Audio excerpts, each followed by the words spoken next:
Welcome back to AP European History. We're in the midst of Unit 6, Industrialization, and we're on to our third lesson, New Ideas and Industrialization Beyond England. But to review a bit, let's talk about Romanticism.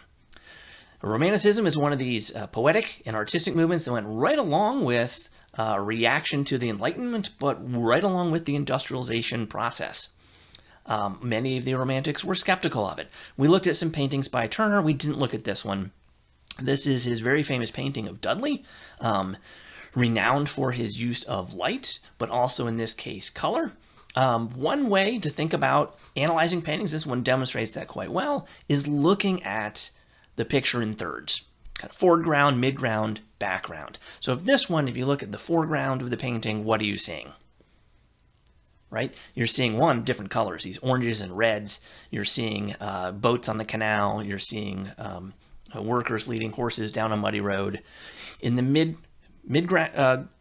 ground, you're seeing the industrialization. You're seeing factory smoke billowing over the stream. You're seeing over to the right some fires. And then in the background, you see in the distance to the left, you see what?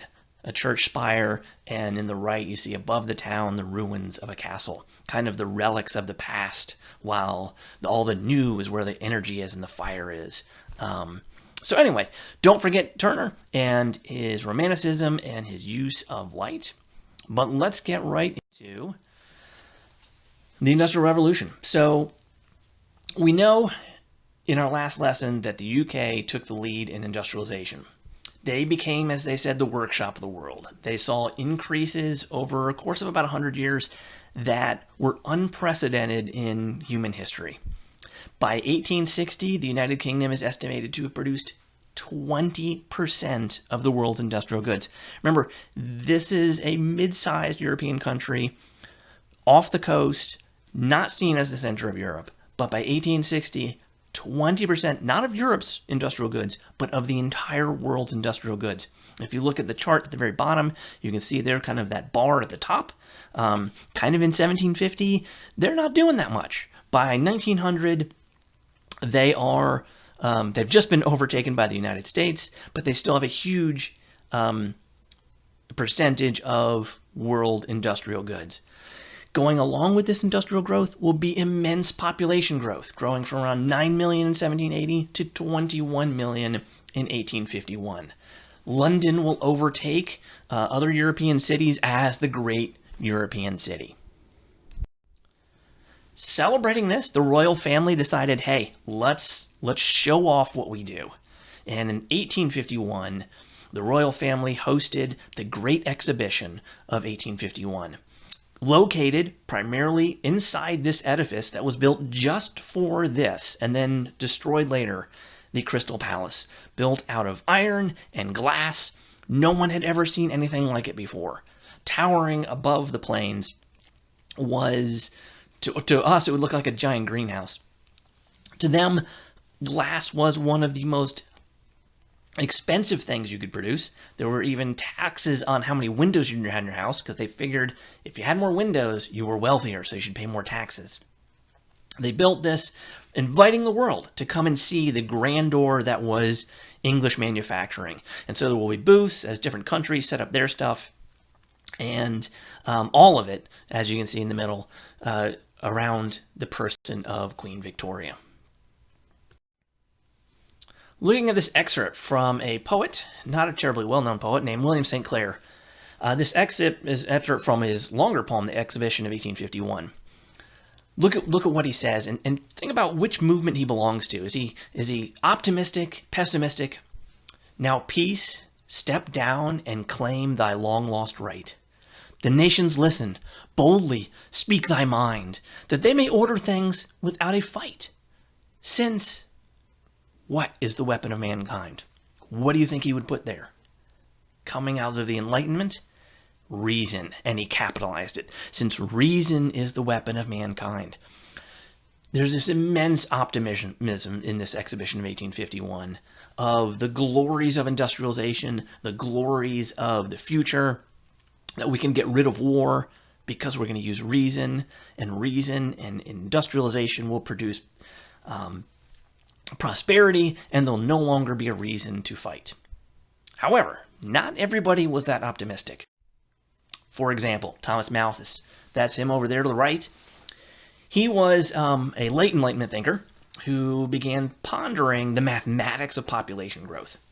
Since Europe was undergoing this population growth, what did it mean? What was it going to mean for the future? His main point to remember is this: that people tend to reproduce more rapidly than is sustainable by agriculture, and that overpopulation will lead to disaster. It's an issue that economists, environmentalists, politicians have been arguing about ever since. Why is that? Well, he knew that there had been increases in agricultural production.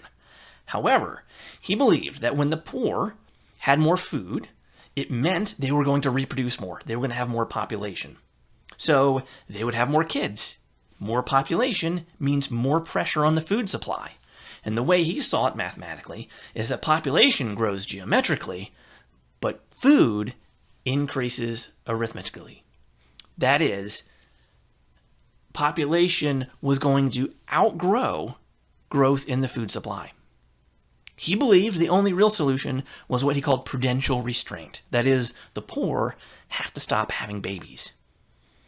He, however, was greatly skeptical of that. He felt the pull of reproduction was much greater. And then when people had enough food and had enough money, they were going to have a lot of kids.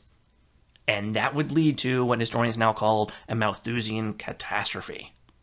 And he feared that that type of catastrophe, when the population outstrips food supplies, was inevitable.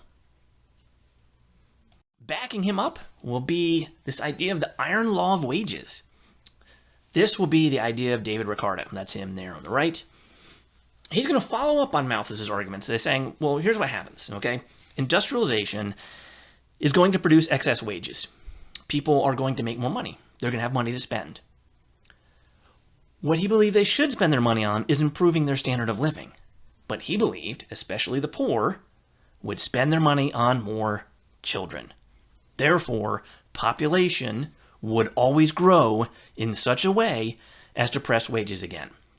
The way he saw it was this, that industrialization grows, you need workers. So to get those workers, you have to raise the wages. You raise the wages, the workers flock in. Now they're not poor anymore. Or they're just above poor. They're healthy, they're eating well, and they're going to have lots of kids because they're optimistic about the future. But that next generation that comes in, there's a bunch of them, and there's not the jobs. So now wages will get depressed again because the supply of labor has increased, has shifted, and wages will decrease. That means, ultimately, that wages for the poor would never rise above subsistence level, or at least not for long. That there might be temporary raises in overall wages, but eventually, because of population pressures, the iron law of wages is that the poor would always be poor. Okay. Well, what about the rest of Europe? What were they doing? Here's the big picture thing to remember, and you know this. We've been talking about it multiple times. Every nation in Europe saw increases in industrialization in the 19th century. But what part of Europe saw the greatest increases? Northwest. So the Northwest Europe, especially England, France, Belgium, Germany, is where you're going to see the greatest increases. But every nation had some level of industrialization. Even the Russians are going to industrialize to some level. So how do they do it? How do they pull that off? Well, the quickest and easiest way was you had a country right next door that was already doing it. So they plagiarized. They plagiarized English innovations. This drove the English crazy. They tried to pass all kinds of laws to keeping their technology within their own country. They tried banning the immigration of skilled workers and mechanics from leaving England. They could not go to Belgium, to France. They were required, because of their skill level, to stay in England. They also banned the exportation of a large number of different types of machines, steam engines, machines used in textile manufacturing, those things we talked about in lesson 2. They said you cannot export them, you cannot export designs of them, you cannot export descriptions of them. All of that you were banned from doing. And as you know, that's not going to work. When there's money to be made, people are going to steal. They're going to plagiarize. All right, so that was one thing, is they stole things from the English. And of course, there was a lot of incentive for workers to leave England and go somewhere else and use their expertise to make more money. All right, so next, what they do, they use government subsidies or investment. Governments in other countries were much more involved in the Industrial Revolution. Sure, they were involved in the English Revolution, Industrial Revolution, but in this case, especially in places like France, Belgium, and Prussia, governments are going to be very active, especially in infrastructure improvements, especially in the buildings of roads, canals, and railroads. Belgium will be the first to basically say, we're going to create a national system of railroads, and the government's going to pay for it. And it will be the Belgian railways. Third, they will also raise external tariffs to protect their own industries. We've been talking about this a little bit this year, but we talked about it last year in U.S. history. External tariffs are designed to protect your own industries by making products from other countries cost too much. So we already know the English were already making all these things really well. So how could a German company possibly survive when you could buy a really great English product? Well, you put a huge tariff on English products, so they cost 2 times or 3 times as much. Which means there's an incentive for German manufacturers to manufacture that good, even if they're not doing this well, they're not as efficient, it's not as good of a product, it's going to cost a lot more. And eventually, your industry should catch up to where the English are. Finally, and this is kind of a technical point, banks in general over time have proven to be fairly conservative. They don't like taking risks because they take people's deposits and they loan it out to other people. They take their own money and then they invest it by loaning it out to other people. If someone comes to you with a risky idea, you loan them money. If they don't pay off, your bank gets destroyed. And the way most banks were set up, all of your personal assets were also at risk. So, European nations, starting in this time, started allowing banks to form what are called limited liability corporations. What that means is this, and these are still around today. You can form your own limited liability corporation if you want to start your own business. A limited liability corporation means it's not a sole proprietorship. You don't own it. In a sole proprietorship, if you own a business and you fail, then whoever you owe money to can come after everything you own and sue you for it because you owe them money. Limited liability means that only bank assets or only the corporate assets are at risk. So if the bank goes out of business and it ends up $10 billion in debt, you cannot come after the CEO or the stock investors or any of the other investors or workers at that bank because their liability is limited because they're a corporation and that corporation is treated as a separate legal entity. Okay, that means banks can be more risky because they're not playing with their own money anymore. They're playing with other people's money. So these new limited liability corporate banks are willing and able to loan out money for riskier enterprises, and many industrial enterprises were quite risky. So those are the main reasons, or main ways other European countries followed the English example in industrialization. All right. So who did it? Let's give a couple of examples. Liège, the city in southern Belgium, will become kind of the first industrial center outside of England, and it's mostly because a bunch of English people moved there. Starting with the Cockerell family of England, they were involved in some industrial enterprises in England, decided to move to Belgium, and 2 generations of them will start establishing factories all over Belgium, but especially in Liège. And by the time the second generation had died out of the Cockerells, Liège will become kind of the leading industrial city in Europe, and Europeans from all over flocked there, as did English mechanics, inventors, innovators, will also flock to Liège. And it will become a center of innovation, and it becomes kind of this test city where other people can go see how things are done and take those ideas elsewhere. All right, so our next example takes us to the Ruhr Valley of Prussia, which today we know as Germany. Prussia, as you recall, was that German state in the north that was on the rise. And what happens is a Prussian military officer by the name of Fritz Harcourt spent some time in the Napoleonic Wars as an officer, and since the English were their allies, he spent some time in England. And while he was visiting England, he was deeply, deeply impressed with the growth of industrialization there, the processes by which the English were making stuff, and he became convinced that Prussia was way, way, way behind.